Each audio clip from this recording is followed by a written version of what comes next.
आरियाव बरियाव नदिया किनारे आव, आरियाव बरियाव नदिया किनारे आव। इहे कही कही हमरा के बोलवल ए बाबूजी, इहे कही हमरा के बोलवल ए बाबूजी।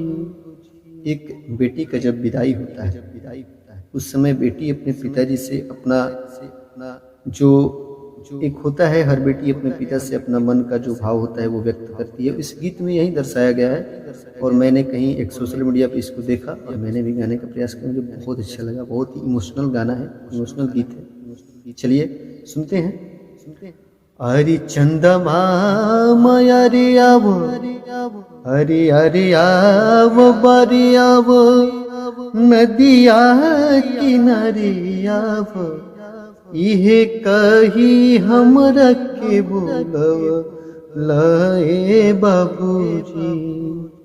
हरि सोने के कटोरवा में दूध भात सनी सनी, सोने के कटोरवा में दूध भात सनी सनी। कोरे कोरे हमरा के खियावल ए बाबूजी, कोरे कोरे हमरा के खियावल ए बाबूजी।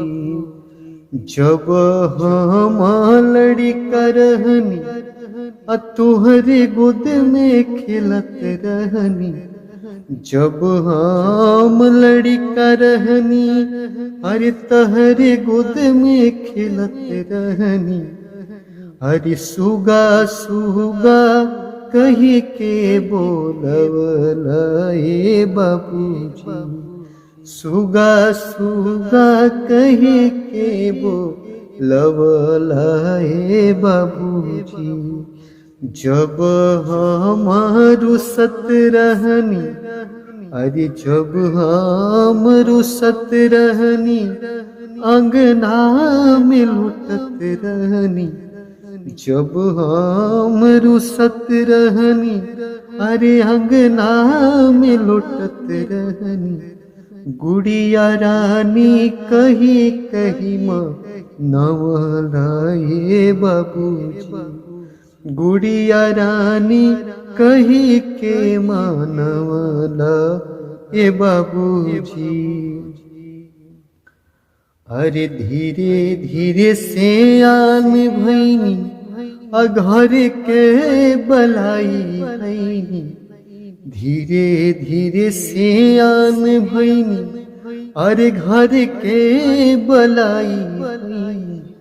आँखिया के कांटवा सा मझल ए बाबूजी, आँखिया के कांटवा सा मझल ए बाबूजी। तौलिया बिछाई दिहल रुपिया गिनाई दिहल, तौलिया बिछाई दिहल रुपिया गिनाई दिहल।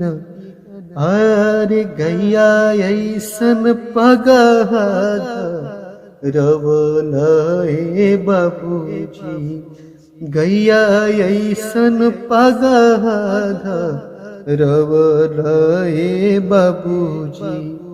छूटी गईले भाभी भैया, अरे छूटी गईलन भैया भाभी, छूटी गईली सखी सब, छूटी गईली भैया भाभी अरे छूटी गईली सखी सब। छूटी गईले माई के आचरवा ए बाबूजी, छूटी गईले माई के आचरवा ए बाबूजी। हरि करवा चढ़त हमरा मनवा में करवा चढ़ते हमरा मनवा में आवे, सभा का से ज्यादा हमके मन लाए बाबूजी। आज काहे हमरा के बिसरव लाए बाबूजी, आज काहे हमरा के बिसरव लाए बाबूजी। ये गीत मैंने कैसा गाया है मुझे तो पता नहीं, मैंने इस गीत में कोई लय सुर का ये नहीं किया है कि मैंने कैसा गाया है, मेरा आवाज कैसा आ रहा है। सिर्फ मैंने इस गीत को इसलिए गाया है कि इसमें ऐसे ऐसे शब्द हैं जो कलेजा के ऊपर एकदम जाके बैठ जाते हैं, कलेजा को दहला देते हैं, रोने पे मजबूर कर देते हैं।